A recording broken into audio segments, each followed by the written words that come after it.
तो हम शुरू करते हैं आज के इस व्याख्यान श्रृंखला को। Shrimati Aarti Shah and Shrimati Vidisha commerce college Dholka Hindi विभाग की ओर से मैं डॉक्टर मनीष गोहिल आप सभी का साहित्यिक व्याख्यान श्रृंखला 2 में हार्दिक स्वागत करता हूं। खुशी की बात है मेरे लिए कि एक उपक्रम शुरू किया है मैंने साहित्यिक व्याख्यान श्रृंखला का, और विशेष रूप से पाठ्यक्रम आधारित है।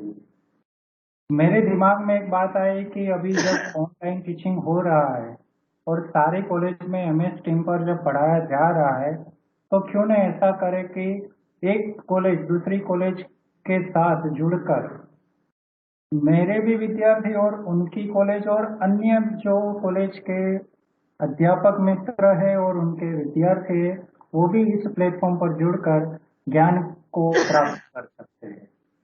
इससे पहले एक कार्यक्रम हो गया है और आप सबकी मदद से वो बहुत ही सफल रहा और उसमें भी काफी मात्रा में लोग जुड़े थे। उसी से एक साहस बना कि क्यों ना हम ऐसी एक श्रृंखला को बरकरार रखें, और इसीलिए आज मैं एक वीक के बाद पिछले बुधवार से लेकर आज दूसरे बुधवार में एक दूसरे व्याख्यान श्रृंखला में आप सबको शामिल कर रहा हूं। आज हमारा सौभाग्य है कि हमें जो वक्ता के रूप में प्राप्त हुए हैं वो है डॉक्टर सुरेश भाई पटेल, जो नरोड़ा कॉलेज में विभागाध्यक्ष है। और सुरेश भाई के लिए मैं यही कह सकता हूं परिचय में कि सुरेश भाई एक छोटे से गांव से लेकर इतने बड़े अपने सफर को तय करते हुए आज नरोड़ा कॉलेज में कई सालों से हिंदी विभाग में अध्यक्ष के रूप में बहुत ही सुचारू रूप से सफलता से अपने कार्यों को निभा रहे हैं। आप सबसे ये भी मैं बताऊंगा कि सुरेश भाई ने संघर्ष के साथ अपने कार्यों को लिया है। मुझे तो सुनने में आया है कई बातों को लेकर, और उनको एक विशेष रूप से परिचय में मैं लूंगा कि जब वो पढ़ रहे थे, मास्टर डिग्री में कर रहे थे, तब उनको उस वर्ष में हिंदी विषय में गोल्ड मेडल प्राप्त हुआ था। ये हमारे हिंदी विभाग और हिंदी विषय के लिए बहुत बड़ी उपलब्धि कही जाएगी। और कई वर्षों से सुरेश भाई हिंदी अध्ययन समिति के सदस्य के रूप में बखूबी कार्य निभा रहे हैं, और PhD गाइड के रूप में भी वो कार्यरत है गुजरात यूनिवर्सिटी में। डॉक्टर सुरेश पटेल अलग अलग पत्र पत्रिकाओं में करीबन 20 के करीब उनके लेख प्रकाशित हो चुके हैं, और ऐसे मित्रवत स्वभाव वाले सुरेश भाई का मैं इस मंच पर हार्दिक स्वागत करता हूं। मुझे खुशी इस बात की है कि सुरेश भाई को मात्र एक फोन से मैंने संपर्क किया और उनसे मैंने विषय प्राप्त करने के लिए बात की कि आप किस विषय में हमारे विद्यार्थियों को पढ़ाना चाहें।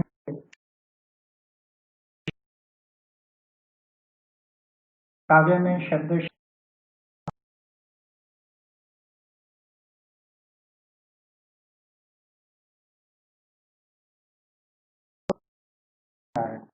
लेकिन मुझे ये कहना चाहिए कि मात्र ये एक सेमेस्टर के लिए विषय नहीं है, बल्कि आर्ट्स विभाग में पढ़ने वाले तमाम विद्यार्थियों के लिए, PhD शोधार्थी, मास्टर डिग्री करने वाले विद्यार्थियों के लिए भी यह इतना ही महत्वपूर्ण है।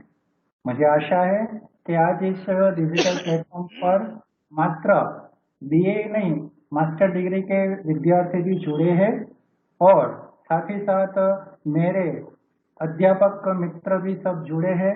मैं बहुत खुश हूं कि आप मात्र एक मैसेज के द्वारा जुड़ जाते हैं, और ये एक अच्छी सी बात मेरे लिए है।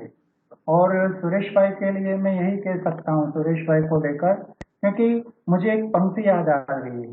भवानी प्रसाद मिश्र जी ने कहा था, जब शोर हो चारों ओर, जब शोर हो चारों ओर सत्य के हनन के लिए, तब तुम्हें अपनी बात ज्वलंत शब्दों में कहनी चाहिए। सुरेश भाई, आज आप जो भी बात करेंगे बस इन्हीं शब्दों के द्वारा। और मैं चाहता हूं कि जितना हो सके हम वक्ता को विशेष समय दें। और सुरेश भाई से भी मैं खास कहूंगा कि सर, आपके वक्तव्य के पश्चात प्रश्न के लिए भी स्टूडेंट्स उत्सुक रहते हैं, तो हम उस तरह से उनको भी समय देंगे। पर आपके पास पूरी तरह से आप जितना चाहे इतना समय ले सकते हैं। और कोई भी ऐसी बात नहीं है कि आप कम समय लें, क्योंकि हमें विद्यार्थियों को लक्ष्य में लेकर बात करनी है। तो मैं अब आपके सामने हमारे आज के मुख्य वक्ता सुरेश भाई को प्रस्तुत कर रहा हूं, और उनका विषय काव्य में शब्द शक्ति। नमस्कार, जय हिंद, जय Hindi. Shrimati RD. Shah arts and Shrimati VD. Shah commerce college के संचालक श्री, कॉलेज के प्रिंसिपल श्री, कॉलेज के अन्य अध्यापक, परम स्नेही मित्र, स्नेही श्री मनीष भाई एवं पाठ्यक्रम पर आधारित व्याख्यान माला में सहभागी सभी छात्र एवं छात्राएं। मनीष भाई जब से हिंदी विभाग के अध्यक्ष बने हैं, तब से कुछ न कुछ प्रवृत्तियां जरूर करते रहे हैं। ऑनलाइन शिक्षा प्राप्त करना उनमें से एक है। मैं आशा करता हूं कि धौलका कॉलेज का हिंदी विभाग उत्तरोत्तर प्रगति करता रहे, ऐसी मेरी शुभकामनाएं। मैं सीधे विषय पर आता हूं। आज का मेरा जो विषय मैंने चुना है, BSM 5 पाठ्यक्रम पर आधारित यूनिट 2 जो है, शब्द शक्ति का महत्व। वैसे हम कुछ भी बोलते हैं, कोई भी शब्द किसी के साथ बयां करते हैं, तो उसमें शब्द शक्ति रहती है और रहती है।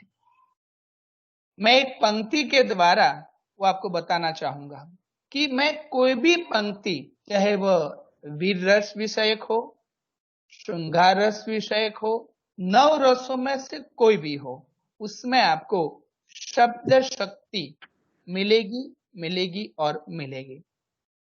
जैसे मैं एक पंक्ति आपसे कहता हूं कि कौन कहता है कि आंसुओं में वजन नहीं होता। कौन कहता है कि आंसुओं में वजन नहीं होता, एक आंसू भी छलक जाता है तो मन हल्का हो जाता है। तो इसमें भी कहीं ना कहीं कोई शब्द शक्ति है। कौन कहता है कि आंसुओं में वजन नहीं होता, एक आंसू भी छलक जाता है तो मन हल्का हो जाता है। इसमें भी शब्द शक्ति कहीं ना कहीं हम ढूंढने का अपने अगले समय में कोशिश करेंगे। सीधे मैं अगर आपको बताऊं कि शब्द शक्ति अर्थात क्या, तो सरल भाषा में कहा जाए तो शब्दों की शक्ति, शब्द के भीतर रही हुई शक्ति। इसे वृत्ति हिंदी व्याकरण में किसी वाक्य के भाव को समझने के लिए प्रयुक्त जो अर्थ होता है, वह शब्द शक्ति कहते हैं। कुछ वाक्य ऐसे भी होते हैं कि समान रूप से लोगों को समझ में आते हैं, और कुछ वाक्य ऐसे होते हैं कि परिस्थितियों के अनुसार हमें उसका अर्थ लेना पड़ता है। जैसे मैं एक शब्द बोलूं, पर मैं एग्जैक्टली जैसे मैंने अभी बताया, मैं परिस्थितियां नहीं बता रहा हूं, मैं एग्जैक्टली बोलूं डिलीवरी।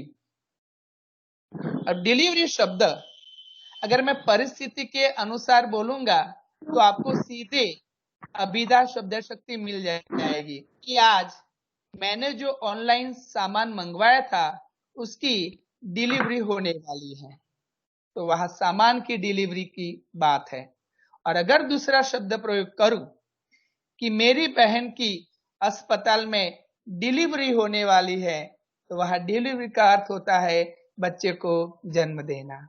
तो मैं यह बताना चाहता था कि परिस्थिति के अनुकूल हमें यह शब्द लेना पड़ता है। काव्य में रस का जो संचार होता है वह शब्द शक्तियों के द्वारा ही होता है। इसमें शब्द और अर्थ, जैसे भामन ने परिभाषा दी है, याद है ना, शब्दार्थ सहित काव्य, शब्द और अर्थ मिलकर काव्य बनते हैं। तो इसमें शब्द और अर्थ का एक विशेष महत्व रहता है। तो इस प्रकार शब्द शक्ति में ऐसे व्यापार पर विचार किया जाता है कि जो शब्दार्थ, आप माइक बंद रखना जिनके जहां से आवाज आ रही, शब्दार्थ का बोध कराने में सफल हुआ करता है। अगर साहित्य शास्त्र के विद्वानों ने भारतीय परिभाषाएं जो दी हैं, अगर हम उसमें से सबसे बड़ा नाम आचार्य मम्मट का उसमें रहता है, क्योंकि मम्मट ने काव्य प्रकाश जैसा महान ग्रंथ लिखकर बहुत बड़ा कार्य संस्कृत में किया है। तो मम्मट शब्द शक्ति की व्याख्या, डेफिनेशन, स्वरूप पर बात करते हुए काव्य प्रकाश ग्रंथ लिखते हैं। क्या लिखते हैं कि जिन शक्तियों के द्वारा, जिन मतलब बाद में मैं बताऊंगा, पर जिन का अर्थ होता है 3 शब्द शक्तियां, अभिधा, लक्षणा और व्यंजना। जिन शक्तियों के द्वारा वाक्य के अंतर्गत अर्थात भीतर किसी शब्द का मुख्य या अन्य अर्थ, कई बार हम मुख्य अर्थ ग्रहण करते हैं और कई बार हमें मुख्य अर्थ नहीं मिलता है, तो हम दूसरी शब्द शक्ति पर जाते हैं, और दूसरी शब्द शक्ति के द्वारा भी हमें अर्थ नहीं मिलता है, तो एक तीसरी शब्द शक्ति पर हम जाते हैं जिसको पढ़ते हैं व्यंजना।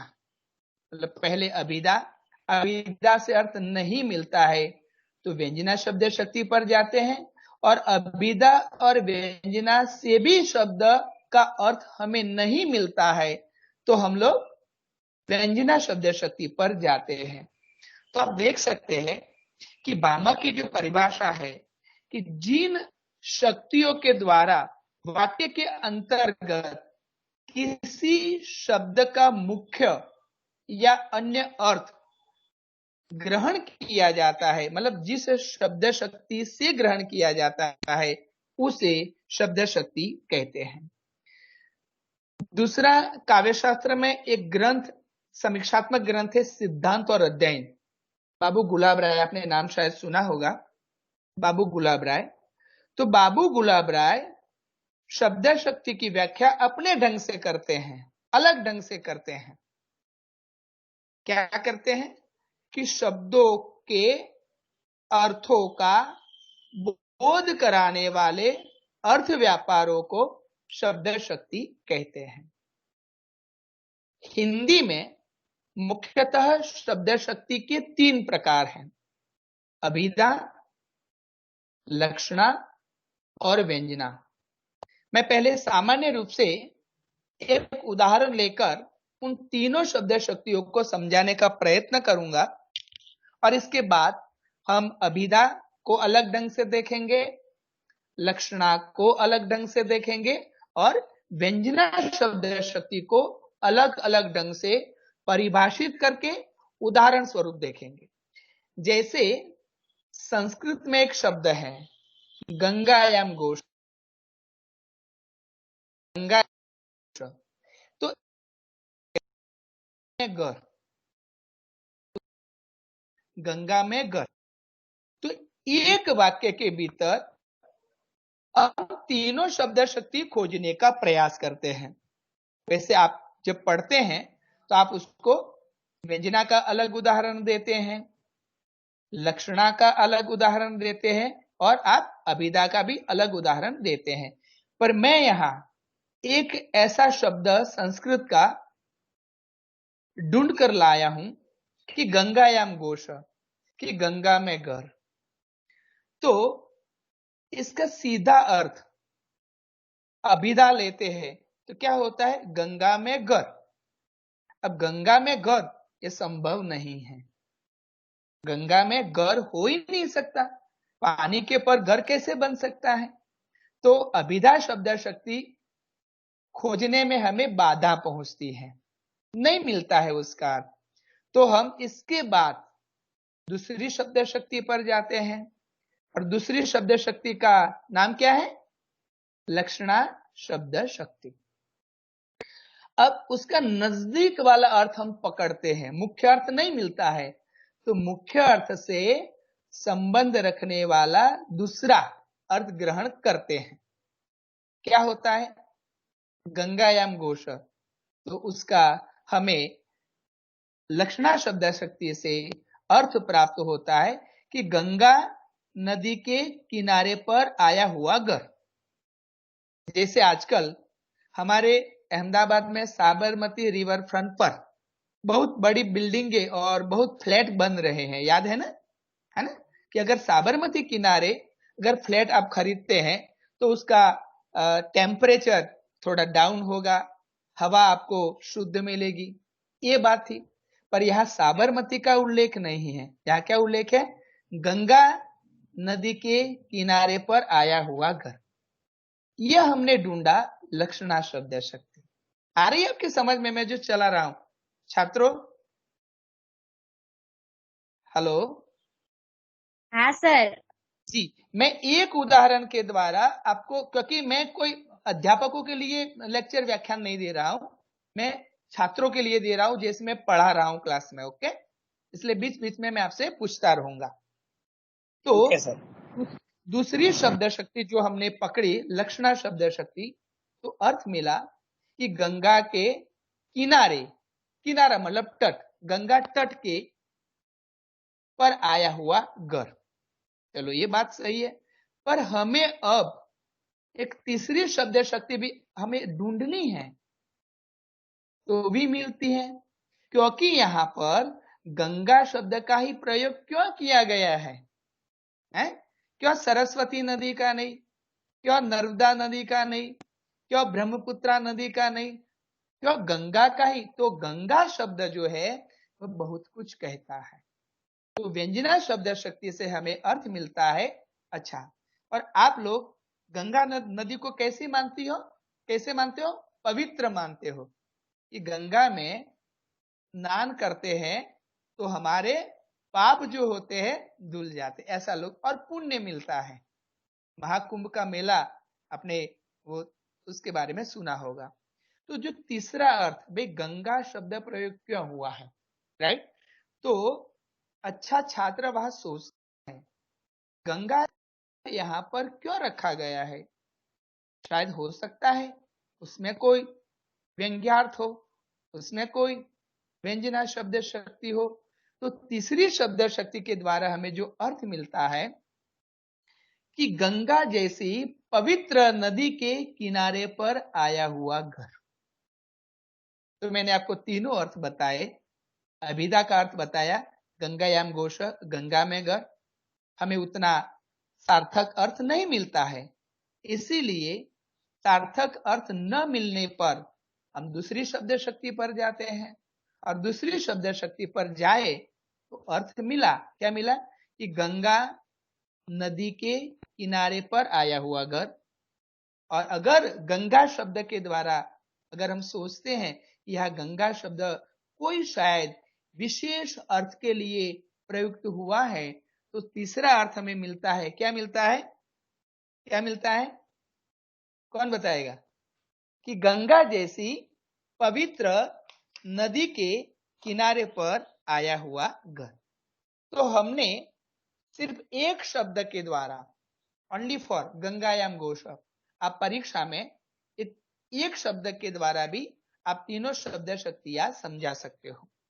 अब सीधे आते हैं कि उसके जो मुख्य प्रकार है तीन, अभिधा, लक्षणा और व्यंजना।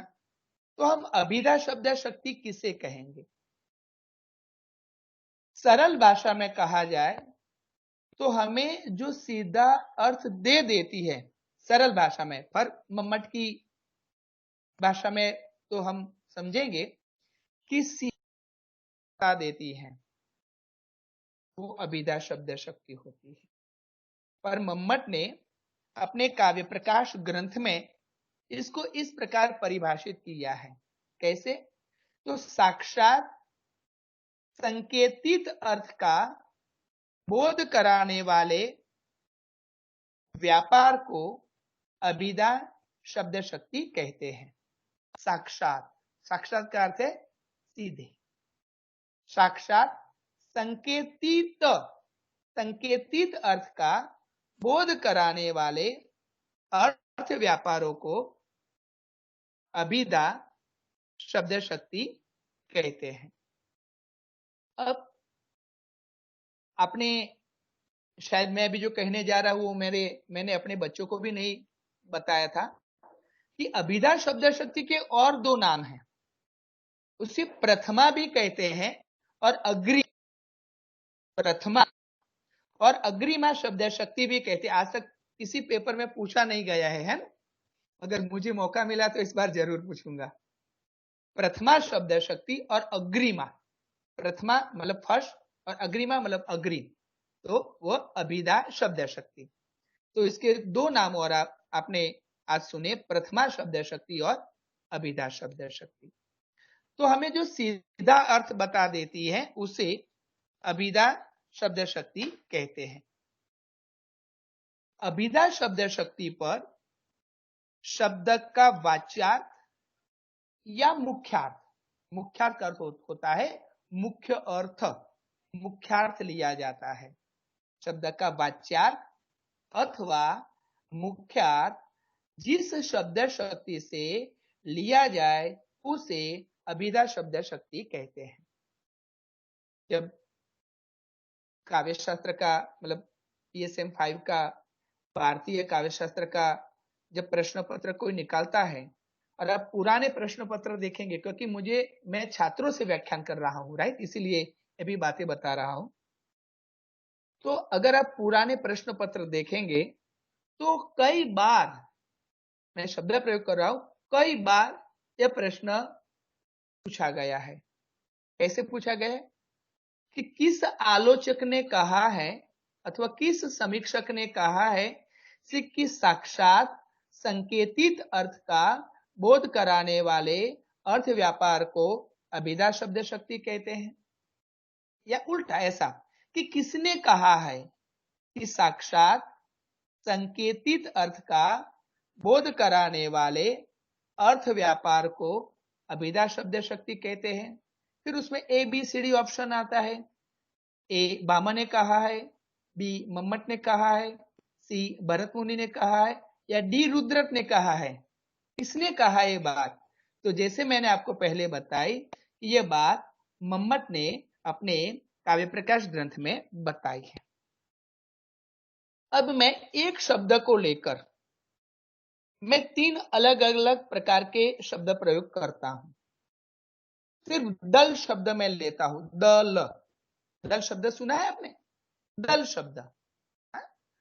पर यह दल शब्द जब तीनों अलग अलग शब्दों के पीछे जुड़ेगा तो उसका अर्थ बदल जाएगा। अर्थ तो सीधे देता है। जैसे एक उदाहरण मैं आपको बताऊंगा कि दल दल में फंसकर निकलना कठिन है। दल दल, तो दल दल का अर्थ क्या लिया जाता है?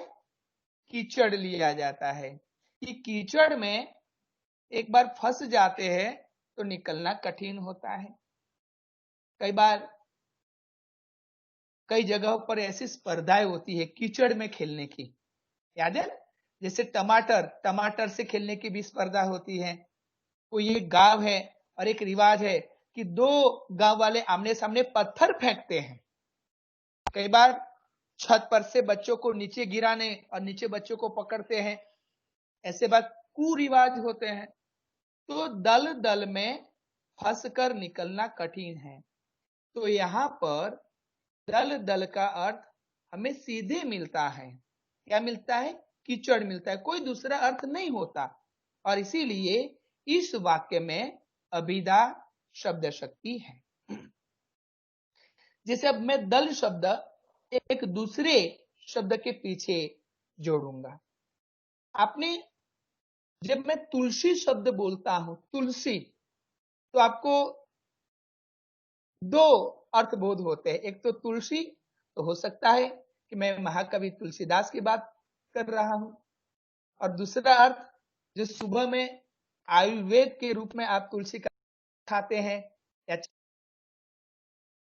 आपको शक्ति मिल, और कोरोना के मिटाने के लिए वो शक्ति, तुलसी के पत्ते खाना बहुत अच्छा है, ऐसा आयुर्वेद में कहा गया। तो मैं तुलसी जो पौधा होता है वो वाक्य प्रयोग करना चाहता हूं, और उसके पीछे दल शब्द, तुलसी दल के बिना भगवान की पूजा अधूरी है।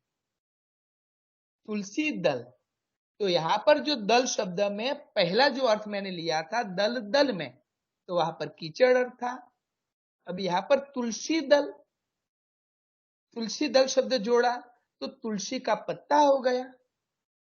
तुलसी दल के बिना भगवान की पूजा अधूरी है। कई बार भगवान को आप तुलसी के पत्ते भी चढ़ाते हो, तो ये दूसरा अर्थ। तो पहले जो शब्द प्रयोग मैंने किया उसमें आपको कीचड़ शब्द मिला, दूसरा शब्द प्रयोग मैंने जो किया उसमें आपको तुलसी का पत्ता अर्थ मिला। अब एक और शब्द प्रयोग, आजकल विश्व में युद्ध का वातावरण बन रहा है ना, युद्ध का वातावरण, और कहीं ना कहीं एक वो कौन से दो देश है जहां युद्ध चल ही रहा है, तो कि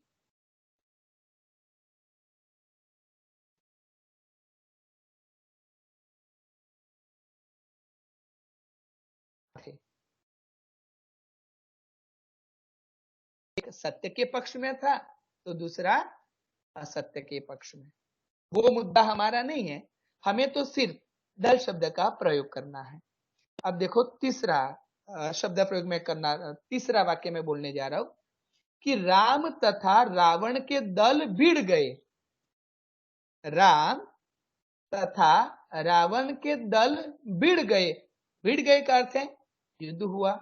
यह दल का अर्थ सेना लिया गया है ना। दल का अर्थ क्या लिया गया? सेना के अर्थ में प्रयुक्त हुआ। यस, तो पहले मैंने जो वाक्य प्रयोग किया उसमें कौन सा अर्थ हुआ था? कीचड़। दूसरे में वाक्य प्रयोग किया था उसका क्या अर्थ हुआ था? तुलसी का पत्ता, पौधे का पत्ता। और अभी मैंने जो शब्द प्रयोग किया राम तथा रावण के दल भिड़ गए, तो यहाँ पर दल शब्द का, यस मनीष भाई ने एग्जैक्टली एक्शन की, सेना लिया गया, सेना, राइट। तो देखो, अच्छा थोड़ा व्याकरण में चला जाओ तो कोई शब्द के पीछे एक शब्द जुड़ता है और एक नया शब्द बनता है, उसे क्या कहते हैं? अभी मैंने आगे लिया था कि भाई व्याकरण में समास से ये शब्द बनते हैं, अभी मतलब ये शब्द शक्तियां, तो कौन बताएगा?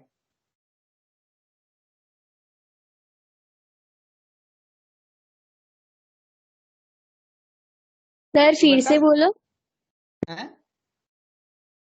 फिर से बोलो। कि यहाँ पर जो तीनों शब्द प्रयोग मैंने किए, दल दल, तुलसी दल और राम तथा रावण के दल, तो उसमें दल शब्द का प्रयोग हुआ।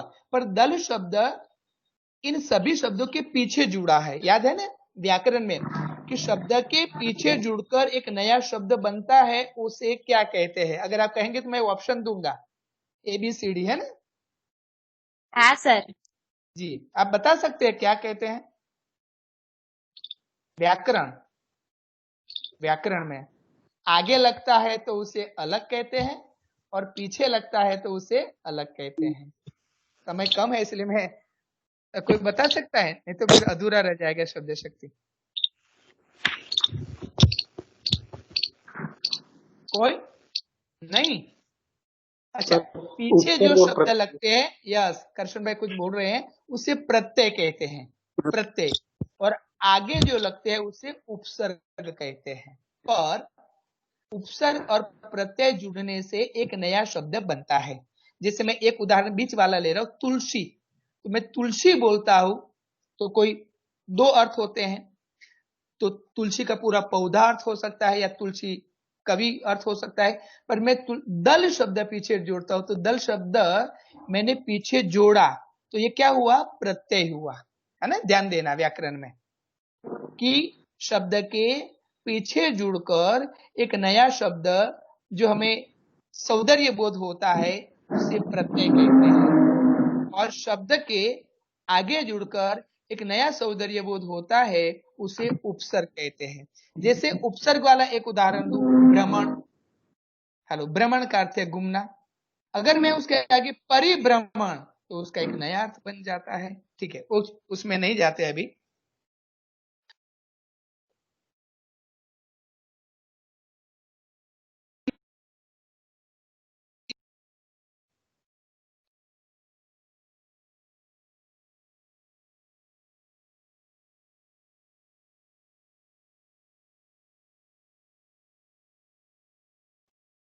शब्द की शब्द शक्ति के भेद हैं। तो क्या जवाब देंगे आप? क्या देंगे? अभिधा शब्द शक्ति।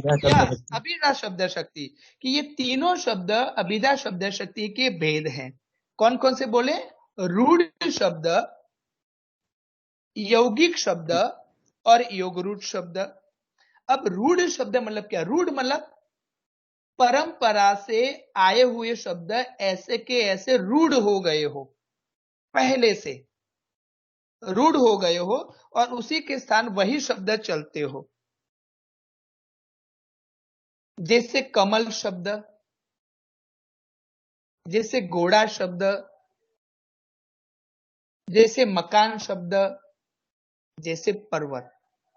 तो जो शब्द परंपरा से पहले आचार्यों की परंपराओं से जो प्राप्त हुए हैं, परंपरा से चले आ रहे हैं और साहित्य में रूढ़, मैं एकदम सरल भाषा में आपको समझाना चाहता हूं, देख लेना। जो शब्द परंपरा से चले आ रहे हैं और रूढ़ हो गए हैं, ऐसे शब्दों को रूढ़ शब्द कहते हैं।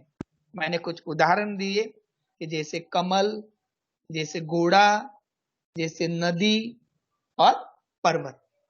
अब दूसरा लेते हैं यौगिक शब्द, कि वे शब्द जो दो या दो से अधिक शब्दों के मेल से बने हो, दो अथवा दो से अधिक शब्दों के मेल मतलब मिलाकर बने हुए हो और उन्हें अलग करने पर भी, अलग कर दे फिर भी अपना स्वतंत्र अर्थ देते हैं। दो या दो से अधिक शब्दों से मिलकर जो बने हैं उसको यौगिक शब्द कहते हैं। और अगर वे दोनों स्वतंत्र रूप से भी उसका अर्थ किया जाए तो भी अपना स्वतंत्र अर्थ देते हैं। व्याकरण में जैसे समास, संधि, उपसर्ग और प्रत्यय से जो शब्द बनते हैं, मैंने उपसर्ग और प्रत्यय तो अभी आपको बताया, उपसर्ग आगे लगते हैं और प्रत्यय पीछे लगते हैं। ऐसा एक शब्द मैं लेने जा रहा हूं, यौगिक शब्द। अब आपके समझ में आएगा कि मैं अगर उसको तोड़कर भी बोलूंगा तो भी उन दोनों शब्दों का अलग अलग अर्थ होगा, और मैं उसको मिलाकर बोलूंगा तो एक अलग अर्थ निकलेगा। जैसे राष्ट्रपति, क्या शब्द लिया मैंने? क्या शब्द बोला? राष्ट्रपति। राष्ट्रपति। तो राष्ट्रपति एक अलग शब्द है। जो दिल्ली में बैठते हैं राष्ट्रपति, ओके। पर मैं उन दोनों शब्दों को अलग कर दूं, राष्ट्र तो भारत, भारतीय, और पति का अर्थ होता है, आप जानते हैं, जो बेचारा ही होता है, ओके। पर राष्ट्रपति, राष्ट्र और पति दोनों को मिलाकर शब्द कहते हैं तो एक नया शब्द हमें मिलता है, राष्ट्रपति। अगर इसमें उपसर्ग भी है और प्रत्यय भी है, देखो मैं आपको एक और बात बताऊं कि कई शब्द ऐसे होते हैं कि जैसे पति के आगे मैं राष्ट्र लगा दूं तो राष्ट्र क्या बना? उपसर्ग बना। और राष्ट्र शब्द लू और पति शब्द में अगर पीछे लगा रहा हूं तो पति क्या बना? प्रत्यय बना। आपके समझ में आ गया कि उपसर्ग आगे लगते हैं और प्रत्यय पीछे लगते हैं। तो ऐसे कई उदाहरण होते हैं कि उपसर्ग भी होते हैं और प्रत्यय भी, जैसे राष्ट्रपति। दूसरा एक शब्द लू, रसोई घर। रसोई घर मतलब जहां पर आप खाना पकाते हो, पर उन दोनों शब्दों को मैं अलग कर दूं तो रसोई तो का अर्थ है मतलब हाथ होता है, पर जब मैं रसोई घर बोलता हूं तो मकान के कोई एक हिस्से का हमें बोध होता है। हाँ या ना? आया समझ में? हाँ। गुजराती में जेने रसोड़ू है ना, पर रसोई बोलते हैं अकेली तो भाई रसोई में क्या क्या खाना पकाया माता जी ने या पत्नी ने, क्या क्या पकाया, और घर शब्द अलग लू तो भाई आपका घर कैसा है। पर ये दोनों शब्द मैं मिला देता हूं तो एक नया शब्द बनता है, रसोई घर, जो मकान का कोई एक हिस्सा होता है। ऐसे कई शब्द है मेरे पास, पर मैं वो लेने के लिए अभी रुकता नहीं हूं। तीसरा मैंने जो आपको बताया, योग रूढ़ शब्द। योग रूढ़ शब्द वे शब्द जो योग से बने हो पर एक विशेष अर्थ में प्रयुक्त या रूढ़ हो गए हो, विशेष अर्थ में बने हो पर रूढ़ हो गए हो, ऐसे शब्दों को आप योग रूढ़ शब्द कहते हैं। जैसे मैं एक शब्द लू, पंकज। पंकज, तो पंकज का अर्थ क्या होता है सामान्य? कौन बताएगा? कमल। कमल होता है। कमल। यस, पंकज का अर्थ कमल होता है। सही बात है आपकी, पर अर्थ ऐसा है कि पंकज का अर्थ ये होता है कि कीचड़ में उगने वाली सभी वनस्पतियों को पंकज कहा जाता है। और भी वनस्पतियां कीचड़ में तो निकलती है नहीं निकलती है? बहुत सारी पानी के भीतर कमल जैसे पानी कीचड़ में निकलता है, ऐसे और भी वनस्पतियां उसके साथ होती है।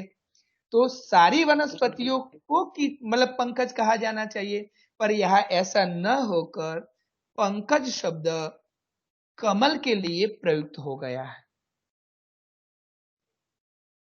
पंकज की कीचड़ में वनस्पतियों को पंकज कहा जाता है, पर फिर भी एक विशेष रूप से पंकज शब्द रूढ़ हो गया है कमल के रूप में, और इसीलिए यह शब्द योग रूढ़ शब्द कहलाता है। अब ऐसे अलग अलग उदाहरण मैं आपको थोड़े बताऊंगा। देखो, वैसे अभिधा शब्द शक्ति तो बहुत शॉर्ट में है, पर मैंने कितना उसका विस्तार कर लिया। ओके, जैसे अब मैं अलग अलग उदाहरण, एक आध उदाहरण आपके पास भी मैं कहूंगा भाई बोलिए उदाहरण। जैसे मैंने कुछ उदाहरण ऐसे निकाले हैं एकदम अलग, जो पुस्तकों में आपको नहीं मिलेंगे, कि इसमें आपको सीधा अर्थ मिल जाता है, और जो सीधा अर्थ हमें मिल जाता है उसे क्या कहते हैं? अभिधा शब्द शक्ति। जैसे एक उदाहरण, हिंदी एक भाषा है। मनीष भाई, मेरा फोटो चिपक गया है क्या ऐसा? हेलो मनीष भाई, हेलो, आप माइक ऑन कीजिए तो। हाँ, आपकी आवाज आ रही है, चिंता मत करिए। सुरेश आवाज भाई, आ रही है? आपका आपने वीडियो पर यानी कि ऑफ कर दिया। नहीं, ऑन है, दोनों ऑन है। तो यानी आपका यानी सिंबल ही आ रहा है, फोटो नहीं, आप चेहरा नहीं आ गया होगा अब शायद। कोई बात नहीं, चलिए जाने दीजिए, कोई बात नहीं। बस आ गए, आप आ गए। दोनों ऑन है जी। तो कि हिंदी एक भाषा है, तो कोई सीधा अर्थ मिलता है, हिंदी एक भाषा है, तो अभिधा शब्द शक्ति। जैसे मोहन पढ़ता है, सीधा अर्थ मिला गाय घास खा रही है, सीधा अर्थ मिला रमेश खेलता है, सीधा अर्थ मिला किंजल नवरात्रि में गरबा खेलती है, सीधा अर्थ मिला। अर्थात जो सीधे अर्थ का बोध कराता है, मतलब मुख्यार्थ का बोध कराता है, उसे अभिधा शब्द शक्ति कहते हैं। आ गया समझ में? अब मैं दूसरी शब्द शक्ति जो है लक्षणा शब्द शक्ति पर जा रहा हूं, कि जहां हमें, जैसे मैंने गंगायाम गोशम में है ना, पहली शब्द शक्ति से अर्थ नहीं मिला था, इसलिए हम दूसरी पर, कि अर्थ बाधित होता है, अर्थ लेने में बाधा पहुंचती है, कठिनाई। और जब कोई वाक्य में अर्थ लेने में, मैं अपनी भाषा में समझा रहा हूं, फिर मम्मट की भाषा में देखेंगे, जब कोई सीधा अर्थ नहीं मिलता है, मुख्य अर्थ बाधित हो जाता है, बाधा पहुंचती है, कठिनाई होती है, और उसी के द्वारा जब हम दूसरे अर्थ पर जाते हैं, उसे लक्षणा शब्द शक्ति कहते हैं। मम्मट ने क्या कहा कि काव्य प्रकाश ग्रंथ में, कि मुख्य अर्थ के बाधित होने पर रूढ़ि के कारण मुख्य अर्थ से संबंध रखने वाला अन्य अर्थ लक्षित हो, उसे लक्षणा शब्द शक्ति कहते हैं। तो यहां पर भी परीक्षा के लिए प्रश्न निकलता है सेम टू सेम, जैसे हमने अभिधा में किया था, कि किसने कहा कि मुख्य अर्थ के बाधित होने पर रूढ़ि के कारण मुख्य अर्थ से संबंध रखने वाला अन्य अर्थ लक्षित होता है? तो मम्मट ने किया है। जैसे मैं एक अलग उदाहरण के द्वारा समझाऊंगा, जैसे राम भीम है, मैं क्या बता रहा हूं, राम भीम है। किसी का माइक चालू है। अब राम तो राम है, मतलब ऐसा नहीं है कि एक महाभारत से लिया गया है और एक रामायण से लिया गया है, पात्र तो है, पर राम भीम है। अब राम भीम हो सकते हैं, मैं नहीं उनको आने देगी अगर भीम हो जाएंगे तो। इसीलिए यहां पर भीम का अर्थ लिया जाता है शक्तिशाली, और इसीलिए राम भीम है, हमें अभिधा शब्द शक्ति नहीं मिलती है, और न मिलने पर जब हम दूसरी शब्द शक्ति पर जाते हैं, तो भीम का अर्थ हमें क्या मिलता है, बलवान, शक्तिशाली, और इसीलिए यहां पर लक्षणा शब्द शक्ति है। अब लक्षणा शब्द शक्ति के बहुत सारे उदाहरण हैं, मतलब उसके भेद हैं।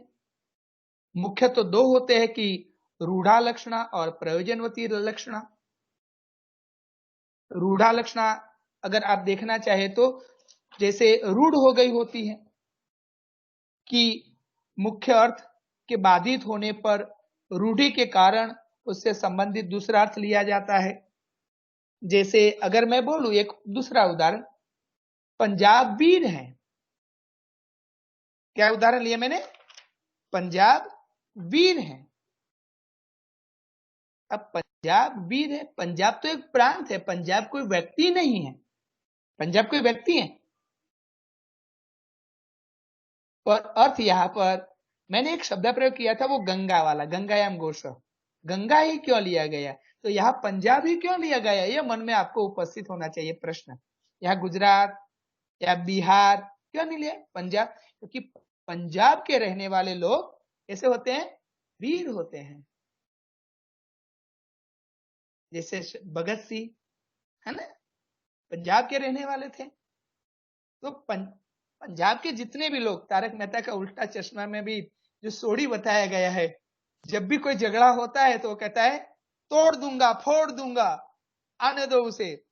तो अर्थ हमें ये मिलता है कि पंजाब वीर है, तो कोई प्रांत वीर नहीं हो सकता, बल्कि वहां के रहने वाले लोग जो है वो शक्तिशाली है, वो वीर्यवान है, और इसीलिए यहाँ पर लक्षार्थ को ग्रहण किया गया, पंजाब वीर है में, पंजाब के रहने वाले, पंजाब में बसने वाले लोग, यह अर्थ लिया गया, और इसीलिए यहाँ पर रूढ़ा लक्षणा होती है। फिर एक है प्रयोजनवती लक्षणा, कि किसी विशेष प्रयोजन से लक्षार्थ को ग्रहण किया जाता है, कोई विशेष प्रयोजन। जैसे मैं एक उदाहरण दूं, कि सागर की लहरें आकाश को चूम रही हैं। सागर की लहरें आकाश को चूम रही है, यहाँ पर सागर मैंने अच्छा है कि लहरें शब्द लिया है। अगर मैंने कोई बहन का नाम लिया होता धरती का, तो सागर की लहरें धरती को चूम रही है तो आप अलग अर्थ निकालते, पर यहाँ पर सागर की लहरें आकाश को चूम रही हैं, तो अर्थ क्या लिया जाता है? अब सागर की लहरों का आकाश तक पहुंचना तो संभव ही नहीं है। संभव है मतलब यह अर्थ न लेकर एक विशेष अर्थ लिया जाएगा प्रयोजन के कारण कि अत्यंत ऊंची भयंकर लहरें, जिसको आप सुनामी कहते हैं, है ना? कभी कभार सुनामी आती है, तहस नहस कर देती है ना? तो ऐसे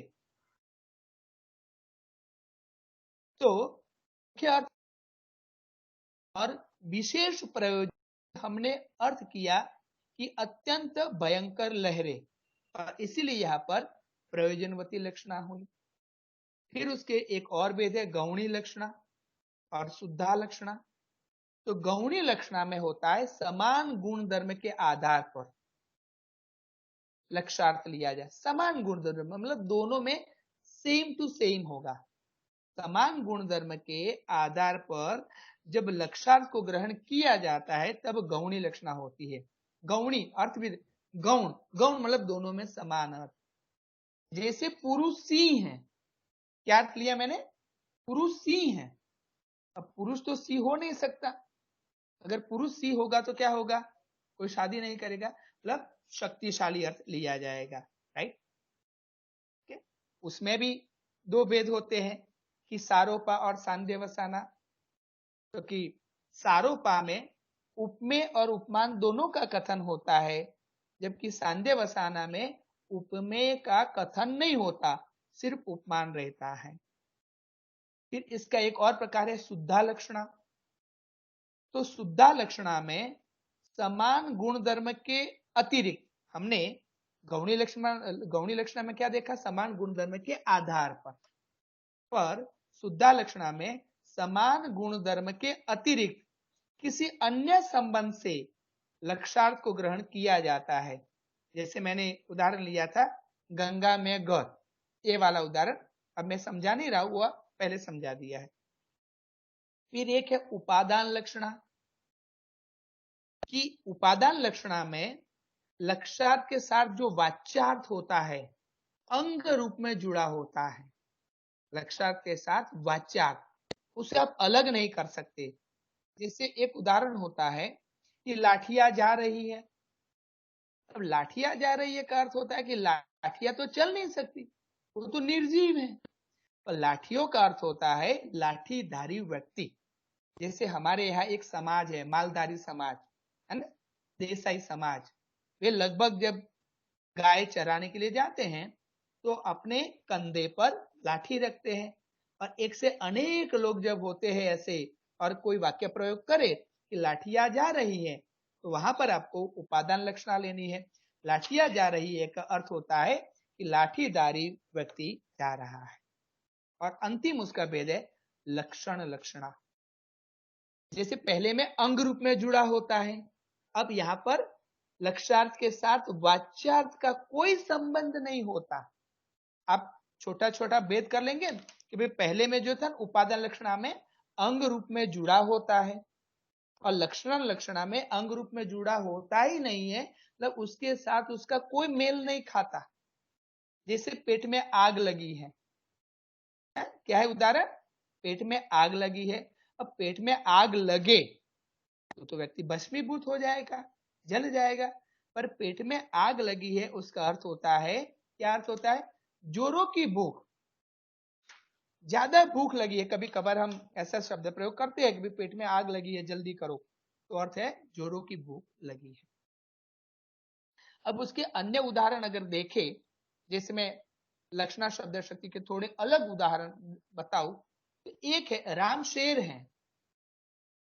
राम शेर है, शेर मतलब यह लायन, लायन। अब लायन का क्या होता है? शक्तिशाली, कि राम शक्तिशाली व्यक्ति है। जैसे दूसरा एक उदाहरण, सी अखाड़े में उतर रहा है। सी, नए उदाहरण एकदम, सी अखाड़े में उतर रहा है। अब सी अखाड़े में नहीं उतरेगा, अगर उतरेगा तो उसके सामने कोई मनुष्य मुकाबला नहीं कर सकता। पर सी का अर्थ क्या लिया गया है? वीर पुरुष, उस व्यक्ति को वीर पुरुष। जैसे सिंघम, वो फिल्म देखी है ना आपने, सिंघम। अगर अगर अगर ये कहा जाए कि रमेश सिंघम है ना, सिंघम, वो तीसरा शेर जो यहाँ बैठा होता है यार, उसका अर्थ भी शेर होता है, तो उसमें भी शक्तिशाली अर्थ का बोध होता है। रमेश सिंघम है उसमें। ये उदाहरण आप परीक्षा में लिख सकते हैं, एकदम नए नए उदाहरण। जैसे दूसरा एक है गौतम धृतराष्ट्र है या गौतम सूरदास है, तो गौतम सूरदास नहीं हो सकता, पर वह अंध है। या धृतराष्ट्र अंधे व्यक्ति का प्रतीक अथवा सत्ता लौलुपता का प्रतीक किया गया है। एक पॉजिटिव उदाहरण दे, सकारात्मक, कि किशन अर्जुन के समान पढ़ाई में एकाग्र है। किशन अर्जुन के समान पढ़ाई में एकाग्र है, तो अर्जुन कैसा था? तभी कौरव पांडव में अर्जुन पहले नंबर पर आता था और इसीलिए वो पढ़ाई में अव्वल था। तो अर्थ यह होता है यहाँ पर लक्षणा शब्द शक्ति के द्वारा कि किशन पढ़ने में बहुत होशियार है।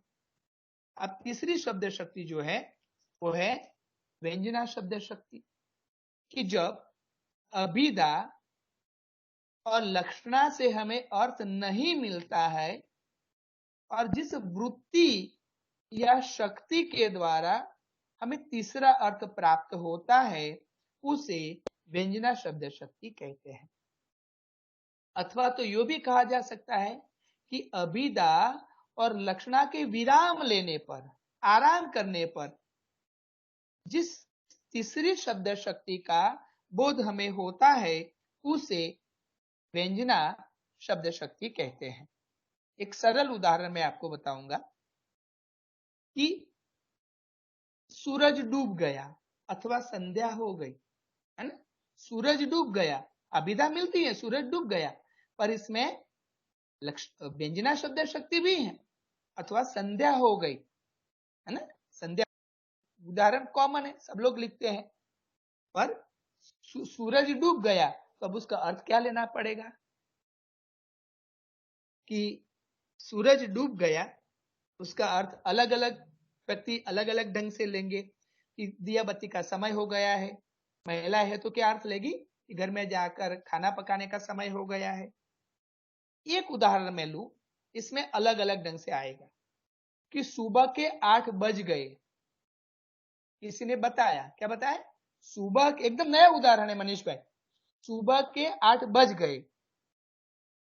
अब परिस्थितियों के अनुसार, मैंने कहा था कि परिस्थितियों के अनुसार अलग अलग अर्थ निकलेगा। अगर रात का कोई पहरेदारी रात की ड्यूटी करता है तो उसके लिए अर्थ क्या होगा कि अब मुझे घर जाना चाहिए, मेरी ड्यूटी खत्म हो गई है। सुबह नौकरी करने वालों के लिए अर्थ यह लिया जाएगा कि अब उनको नौकरी पर चल देना चाहिए। स्कूल कॉलेज के बच्चों को अर्थ लिया जाएगा कि उनको स्कूल और कॉलेज का समय हो गया है। और गृहिणी मतलब स्त्री के लिए इसका एक अलग अर्थ होता है कि अब घर में काम काज शुरू कर दे। तो एक वाक्य अलग अलग संदर्भों में अलग अलग परिस्थितियों के अनुसार अलग अलग अर्थ देता है। मनीष भाई, जब मैं पीएचडी करता था तो एक शीर्षक आया था श्रीलाल शुक्ल का सूनी घाटी का सूरज। सूनी घाटी का सूरज श्रीलाल शुक्ल का एक उपन्यास है। तो श्रीलाल यह व्यंजना में यह शीर्षक दिया है, तो सूनी घाटी का सूरज मतलब क्या? तो उसमें एक पात्र आता था रामदास, कि रामदास जो था पढ़ाई में बहुत अव्वल था, पर उसके जो अध्यापक थे उसका शोषण करते थे। उनके लेख, उनके आलेख उनके नाम से प्रकाशित करते थे और इसीलिए वह सूनी घाटी का सूरज हो गया। उसका नाम कहीं नहीं आता था, अध्यापक के नाम से प्रकाशित होते थे, है ना। तो सूनी घाटी का सूरज जो शीर्षक दिया गया है वो व्यंजना शब्द शक्ति में दिया गया है। अब उसके 3 भेद आते हैं मुख्य, शाब्दी व्यंजना, आर्थी व्यंजना और अन्य भेद। शाब्दी व्यंजना का उदाहरण अगर हम देना चाहे तो बिहारी की जो पंक्ति है, चिर जीवो जोरी जुरे क्यों न स्नेह गंभीर, ओ गटी ये वृक्ष बानु जावे हलदर के वीर। ये उदाहरण लगभग प्रचलित है, सभी पुस्तकों में आपको यही लगभग देखने को मिलेगा। तो इसमें हलदर के वीर और वृक्ष बानुजा जो शब्द है उसके भी दो अर्थ मिलते हैं। अगर मैं उसको समझाना चाहूंगा तो बिहारी दूर खड़े दो व्यक्तियों का, नायक और नायिका का हमें परिचय करवाते हैं। तो कौन है? वृक्ष बानुजा, वो वृक्ष चिर जीवो जोरी जुरे क्यों न सने गंभीर, वो जोड़ी लंबे समय तक जीवित रहे। वो जो खड़े हैं वो हैं और बाजू में खड़े हैं वो हैं। तो वो मतलब कौन? तो बिहारी कहते हैं वह वृक्ष बानुजा है। वृक्ष बानु का दो अर्थ लेते हैं, एक तो वृक्ष बानु की बेटी राधा और दूसरा अर्थ होता है वृक्ष बानु की बहन गाय। तो हमें अर्थ क्या लेना है? राधा अर्थ लेना है। और दूसरा जो हलधर के वीर, हल कौन चलाता है? महाभारत में बलराम, हलधारी बलराम। तो बलराम वो हलधर के वीर, वीर का अर्थ होता है भाई, वो बलराम के भाई हैं। बलराम के भाई कौन थे? कौन थे?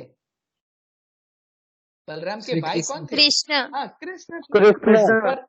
पर आप देख रहे हैं कि बिहारी के इस दोहे में कहीं राधा का उल्लेख नहीं है और कहीं कृष्ण का उल्लेख नहीं है, फिर भी उल्लेख तो राधा और कृष्ण का ही है, राइट? तो जो शब्द पकड़ में वो, फिर उसके दो भेद होते हैं कि अभिधामूला शाब्दी व्यंजना और लक्षणामूला शाब्दी व्यंजना। तो अभिधामूला शाब्दी व्यंजना में शब्द का मुख्यार्थ संयोग, वियोग, विरोध, साहचर्य, लिंग आदि से नियंत्रित होता है। और होता है उदाहरण कि ये भी उदाहरण प्रचलित होता है कि सोहत नाग न मद बिना तान बिना नहीं राग, कि यह नाग और राग अनेकार्थी शब्द है। जैसे कोई सपेरा होता है और सांप, मतलब मैं अभी नाग शब्द बोलूं तो भी चलेगा, नाग या सपेरा, सांप। सपेरों को वश में कैसे करता है? वो बीन बजाता है, याद है? बीन बजाकर उसको वश में करता है।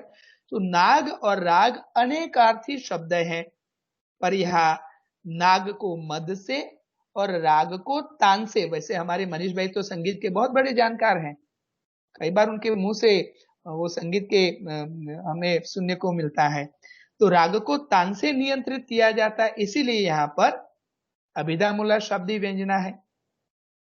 अब लक्षणामूला शाब्दी व्यंजना, कि लक्षणामूला शाब्दी व्यंजना में लक्षार्थ के उपरांत, पहले लक्षार्थ उपरांत व्यंग्यार्थ पर पहुंचा जा सकता है। जैसे यह मनुष्य नहीं, तो कहते क्या है? यह मनुष्य नहीं बैल है, यह मनुष्य नहीं गधा है, यह मनुष्य नहीं गाय है।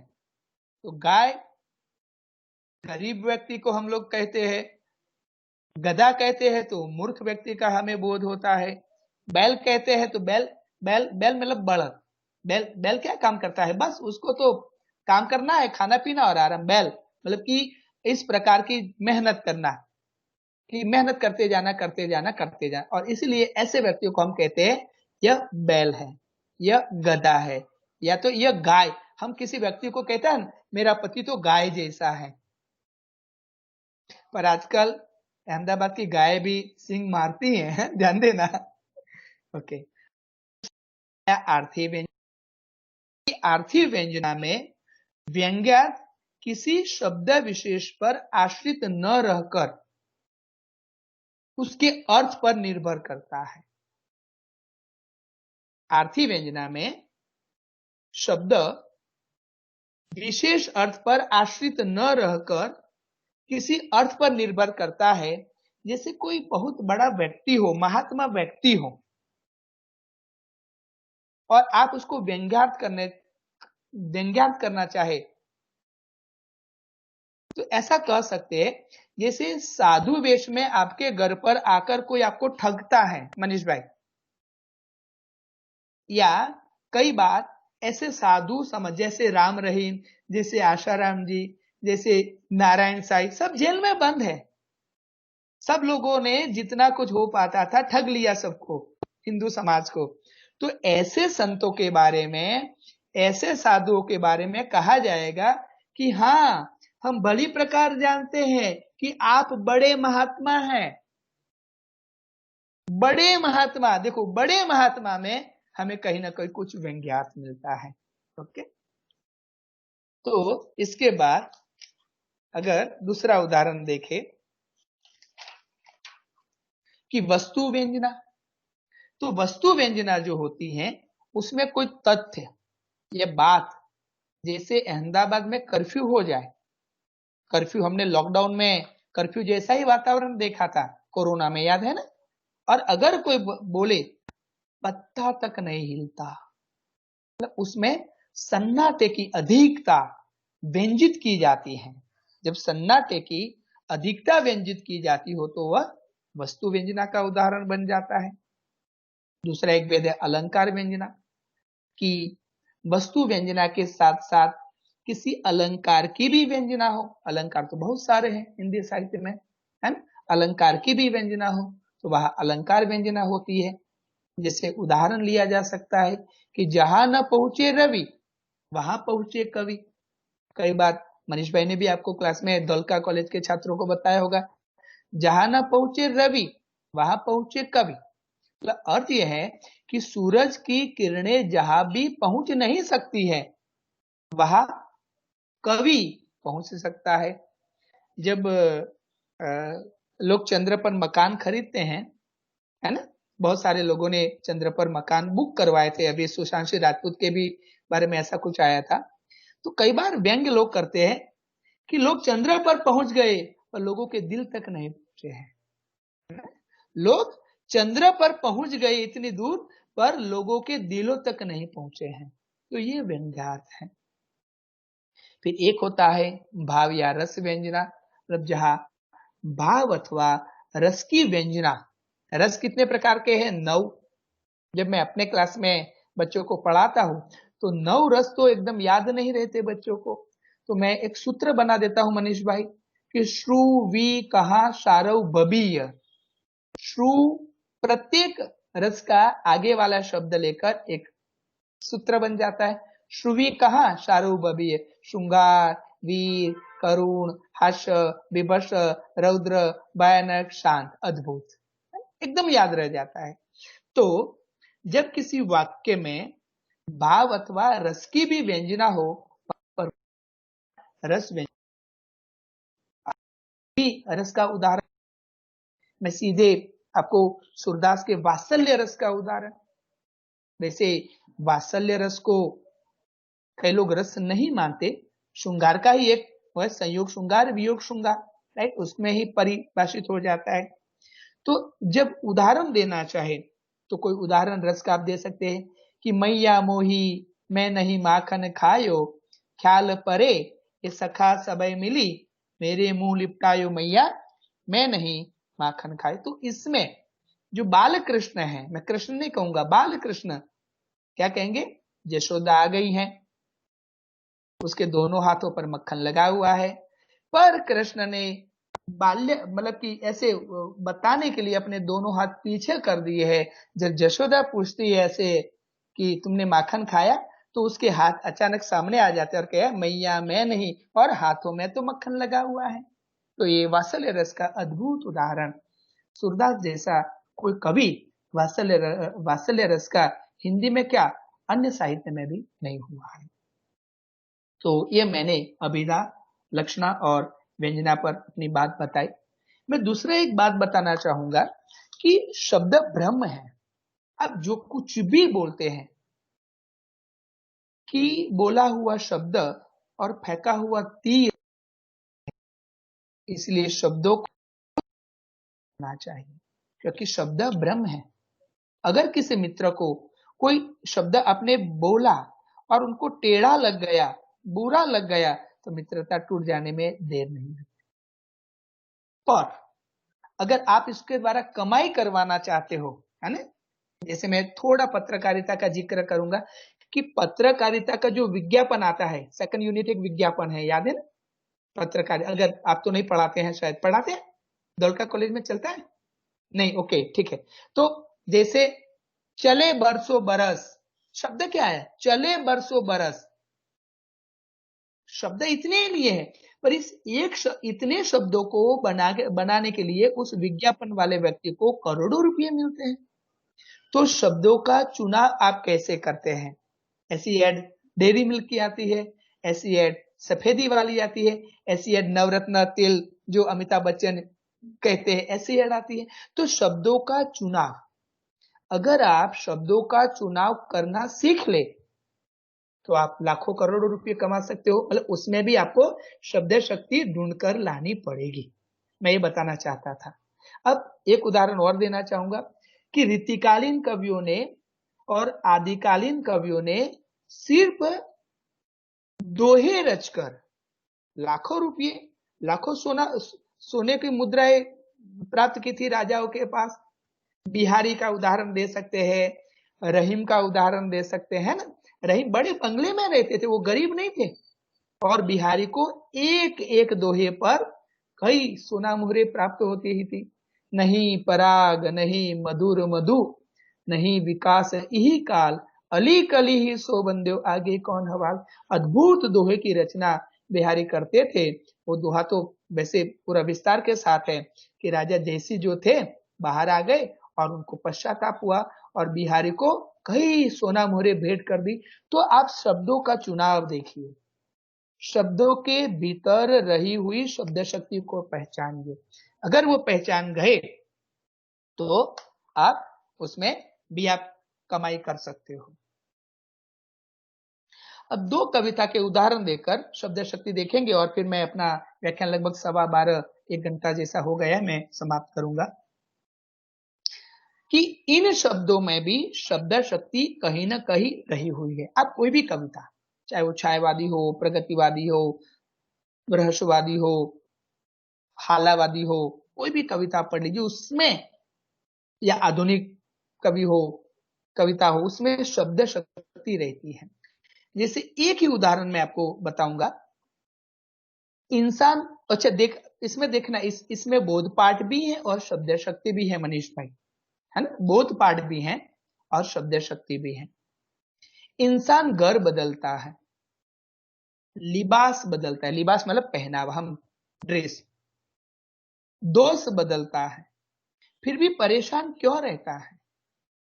इंसान घर बदलता है, मैंने तो 8-9 घर बदले हैं, लिबास बदलता है, रिश्ते बदलता है, दोस्त बदलता है, फिर भी परेशान क्यों रहता है?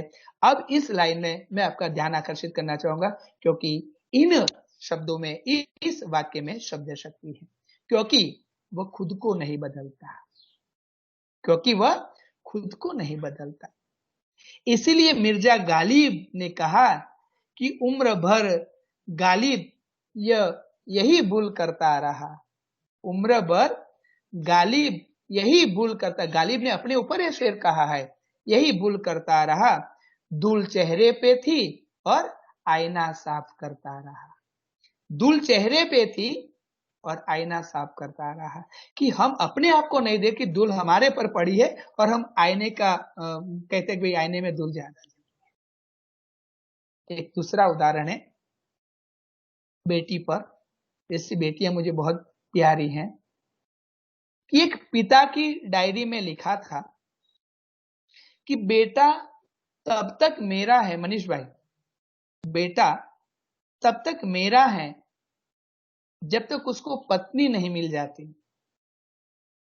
बेटा तब तक मेरा है, सभी ऐसे नहीं होते, श्रवण जैसे लोग भी होते हैं। बेटा तब तक मेरा है जब तक उसको पत्नी नहीं मिल जाती, और बेटी तब तक मेरी है जब तक मेरी जिंदगी खत्म नहीं हो जाती। एक पिता की डायरी में ये शब्द लिखे हुए थे। तो शब्द शक्ति का कितना महत्व है? शब्द शक्ति पर अगर बात करने लगे और भी समय हो सकता है, पर मैंने एक उसको विस्तृत जो विषय था उसको थोड़ा संक्षिप्त करके आपके सामने रखने का प्रयास किया था, पर बच्चों का व्याख्यान है, इसलिए मनीष भाई मैं 2 बात और कहना चाहूंगा कि जब भी आप कोई प्रश्न पढ़ते हैं, टॉपिक पढ़ते हैं, मनीष भाई जो भी विषय पढ़ा रहे हैं, मनीष भाई कहे भी कल मुझे रस चलाना है, शब्द शक्ति चलानी है, काव्य प्रयोजन चलाने हैं, काव्य हेतु चलाने हैं, अलंकार चलाने हैं, छंद चलाने हैं, कोई भी, तो आप पहले से एक बार घर पर पढ़, मैं टिप्स दे रहा हूँ, अब टिप्स दे रहा हूँ, तो पहले से एक बार पढ़ लीजिए। मैं अपने बच्चों को यही एक एडवांस में दे देता हूँ कि कल मैं ये चलाने वाला हूँ, आपको समझ में आए अथवा ना आए, पढ़ो, फिर टीचर पढ़ाएंगे तो शायद हो सकता है कि कोई एक बात ऐसी मिलेगी जो आपको समझ में आए, टीचर पढ़ाएंगे, फिर घर जाकर पढ़ेंगे, तो क्या होगा, तैयारी एकदम अच्छे ढंग से आपको होगी। दूसरी एक बात है, सर जो भी चलाए, मनीष भाई जो भी चलाए, आप जो भी पढ़े, सप्ताह में रविवार का दिन पुनरावर्तन का रखें। पुनरावर्तन नहीं होगा अगर आप सकारात्मक बातों का पुनरावर्तन, पढ़ने का पुनरावर्तन, किसी को प्रेम करते हैं और एक फोन 15 दिन में एक फोन किया तो आपका काम बनने वाला नहीं है, कंटिन्यू लगातार, तो ही आपका काम बनेगा। अर्थ यह है कि रिवीजन आपको सप्ताह में एक बार कर लेना चाहिए। और हो सके, परीक्षा में कई बच्चे ऐसा कहते हैं कि सर हमारा तो एक प्रश्न चौथा छूट गया, कहना चाहता, आप लिखकर तैयार कीजिए, लिखने से क्या होगा, भाषा शुद्धि होगी, गलतियां निकल जाएगी और आपकी गति, स्पीड आपको बढ़ेगी। तो इतना इस विषय पर मैं कहूंगा। जय हिंद, जय हिंदी। अगर आप जैसे मनीष भाई ने आपको बताया था कि शब्द शक्ति पर अगर आपका कोई प्रश्न है, कोई प्रश्न पूछना चाहते हैं, वैसे समय हो गया है, पर फिर भी आपके जैसे मनीष भाई ने बताया कि हमारे यहाँ एक ये है प्रश्नोत्तरी करना, तो मैं बच्चों से आह्वान करता हूँ, मनीष भाई बोलेंगे और आप प्रश्न कर सकते हैं। मनीष भाई। नमस्कार सुरेश भाई, बहुत ही अद्भुत वक्तव्य आपका है। आपने उदाहरणों को, ढेर सारे उदाहरणों के द्वारा ये बताया। बहुत ही अच्छी पढ़ाई वही होती है कि उदाहरणों के द्वारा हो, ताकि बच्चों को तुरंत समझ में आए। और आपने आज शब्द शक्ति के पूरे इस टॉपिक को इस तरह से खोल दिया है कि बच्चों के मन में जो प्रश्न भी होंगे वो बहुत कुछ दूर हो गए होंगे।